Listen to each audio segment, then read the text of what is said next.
13 লক্ষ গ্রাহকের প্রায় 4,414 কোটি টাকা পাওনা রয়েছে পরিশোধের অপেক্ষায় লাইফ বীমার ক্ষেত্রে। তাদের এই অবস্থা আমরা অ্যাসেস করেছি যে 15টি প্রতিষ্ঠান উচ্চ ঝুঁকিতে রয়েছে, আরো 15টি মধ্যম ঝুঁকিতে রয়েছে এবং স্থিতিশীল অবস্থায় 6টি রয়েছে। আমাদের কাছে 24 সনে আমরা 24,852টা কমপ্লেইন পেয়েছি কোম্পানিগুলোর বিরুদ্ধে। 24 সনে এই বিপুল সংখ্যক কমপ্লেইন প্রসেস করাটাও আমাদের জন্য একটা বিশাল বোঝা হয়ে যাচ্ছে।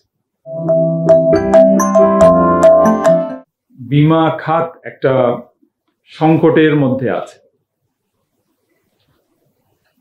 বীমা খাতের সংকটের এখানে যে চিত্রটা পাওয়া যাবে সেটা হলো যে 13 লক্ষ গ্রাহকের প্রায় 4,414 কোটি টাকা পাওনা রয়েছে পরিশোধের অপেক্ষায় লাইফ বীমার ক্ষেত্রে।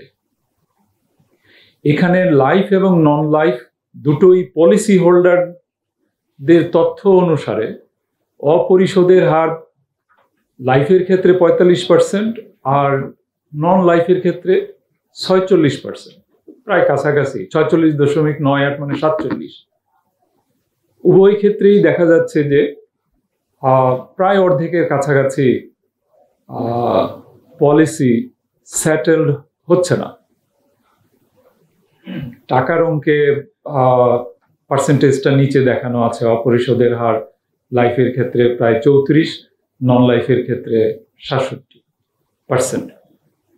তো এটা হলো যে বীমা দাবি পরিশোধ হচ্ছে না এই বিপুল সংখ্যক গ্রাহকের। আর এখানে লাইফ বীমার ক্ষেত্রে যেহেতু বিপুল সংখ্যক গ্রাহক এই বীমা দাবি পাচ্ছে না, এখন আমাদের যে বীমাকারীরা রয়েছেন প্রতিষ্ঠান, যে তাদের কি অবস্থা, তাদের এই অবস্থা আমরা অ্যাসেস করেছি যে 15টি প্রতিষ্ঠান উচ্চ ঝুঁকিতে রয়েছে, আরো 15টি মধ্যম ঝুঁকিতে রয়েছে এবং স্থিতিশীল অবস্থায় 6টি রয়েছে। এর মধ্যে উচ্চ ঝুঁকিতে যারা আছে তারা অনেকটাই আনভায়াবল পর্যায়ে পৌঁছে গেছে, আর মধ্যম ঝুঁকির যে কোম্পানিগুলো তাদের সমস্যাসমূহ নিরসনযোগ্য, এগুলো ঠিক করা যাবে। গ্রাহকদের আস্থা দ্রুত ক্রমহ্রাসমান। 14 বছরে 54 লক্ষ পলিসি হ্রাস পেয়েছে। আমাদের কাছে 24 সনে আমরা 24,852টা কমপ্লেইন পেয়েছি কোম্পানিগুলোর বিরুদ্ধে। 24 সনে এই বিপুল সংখ্যক কমপ্লেইন প্রসেস করাটাও আমাদের জন্য একটা বিশাল বোঝা হয়ে যাচ্ছে। এগুলো গ্রহণ করা, এগুলো কোম্পানিতে পাঠানো, এগুলো তদারকি করা, আমাদের জনবলের সংকট রয়েছে। আমরা যদি বীমা খাতের পেনিট্রেশন দেখি আমাদের জিডিপির আকার অনুসারে, এখানেই আমরা আমাদের আস্থার সংকটটা তীব্রভাবে ফুটে উঠছে।